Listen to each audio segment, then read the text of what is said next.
Do you have the lights on right now? Then this is the only moment you can be sure you're alone. Because once the lights go out, you may never know what stayed in the room with you.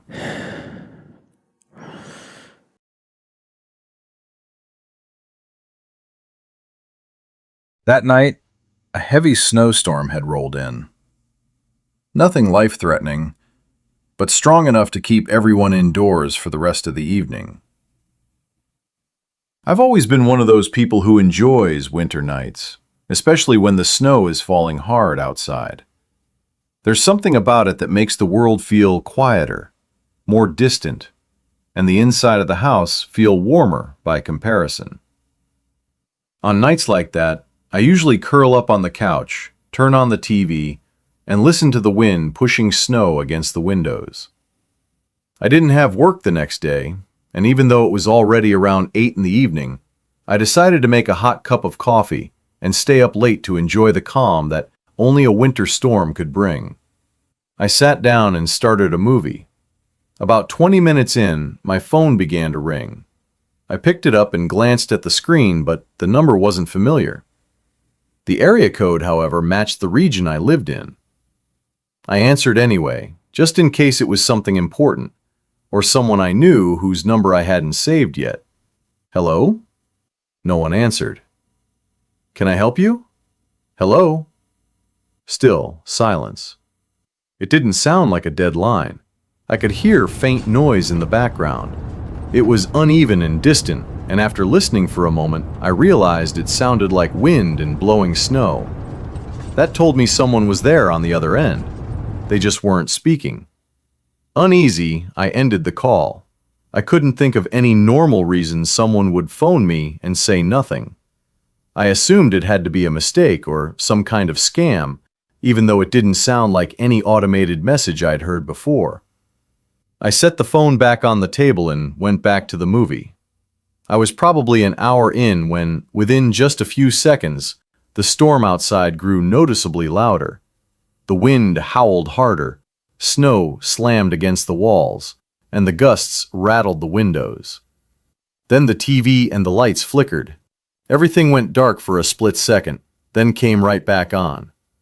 I paused the movie and glanced around the room, confused. Less than half a minute later, the power cut out completely. The house fell silent all at once, and the storm suddenly sounded twice as loud without the hum of electricity. Snow and ice pelted the roof and windows, and the wind roared non-stop for what felt like several long minutes. The only light I had was a small candle I almost never used. I had my phone too, but I didn't want to drain the battery, not knowing how long the outage might last. I lit the candle and decided to check the breaker box in the basement. One of the switches was loose. I tried flipping it a few times, but nothing happened. The power was definitely out. Back upstairs, there wasn't much to do except stand by the window and watch the blizzard. I noticed that every house along the street was dark as well. Whatever had happened, it wasn't just my place. Using my mobile data, I checked for any updates about the outage, but there was no information at all. I had been standing there for maybe 15 minutes, listening to the wind and watching the snow swirl, when I heard something that didn't belong to the storm. I recognized it instantly. The gate to my backyard. It had swung open. That gate didn't have a lock, but it never opened on its own. Not like that. Not knowing what else it could be, I walked slowly to the back of the house and peered out through the glass door. Even through the darkness and thick snowfall, I could make out the silhouette of a man. He had come from the side where the gate was, and now he was standing still in the middle of my yard, letting the snow bury his shoulders. All I could see was his outline, a dark shape against the white blur of the storm. I couldn't tell if he was facing the house, looking straight at me, or if his back was turned. I had no idea what he was doing there. But the sight of him filled me with a deep, uneasy feeling I couldn't explain. I knew I could have opened the door and shouted for him to get off my property, but I couldn't bring myself to do it. I felt nervous in a way I couldn't explain.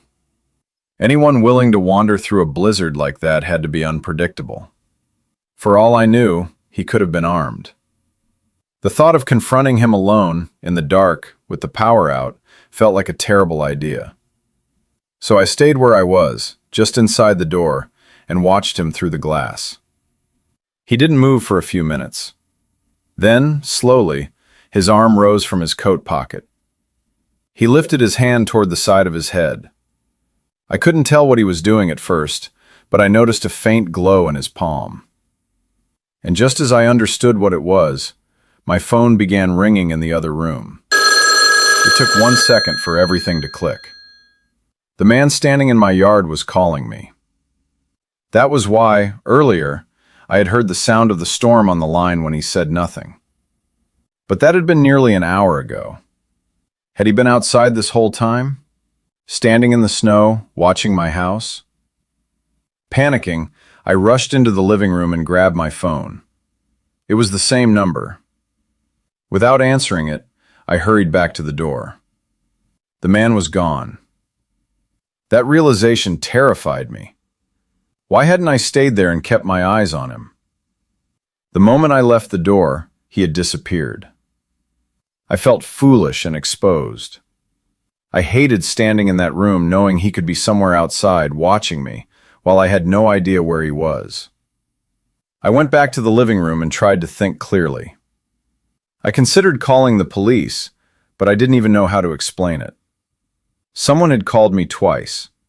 Someone had been in my backyard. But I had no proof they were the same person, and no proof he had done anything illegal yet. Not long after that, my phone rang again. Even though I was half expecting it, the sound made me jump. That's how shaken I was. I declined the call. A minute later, there was a loud knock at the front door. The phone rang again as the knocking continued. These weren't polite taps. These were heavy blows, hard enough to make the walls tremble. I put my phone on silent and shamefully, I froze. I didn't move. I didn't speak. I just stood there, unable to make myself do anything. I know how pathetic that sounds, but I had never been in a situation like that before. With the blizzard raging outside and the house completely dark, the fear felt paralyzing. It took maybe 20 seconds, and for the knocking to grow even more violent, before I finally snapped out of it and called the police. My hands were shaking so badly I could barely hold the phone. The dispatcher told me an officer was already on the way and would be there in about 3 minutes. I told them everything I could, while the man continued pounding on my door. He didn't stop the entire time I was on the line. Finally, the dispatcher said the patrol car had reached my street. A moment later, I heard someone shouting outside. I ran to the window just in time to see an officer chasing a figure through the blowing snow. They vanished into the white blur of the storm, and after that, I couldn't see anything at all. I waited, barely breathing, until the officer came back alone. The man had escaped. To their credit, the police took it very seriously. They searched the area, asked detailed questions, and followed every lead they had. But the only real clue was the phone number, and that went nowhere. I tried to think of anyone who might want to scare me like that, but I couldn't come up with a single person. Eventually, the case faded away. And since that night, I've never received another call from that number. And I've never seen anyone like that in my yard again.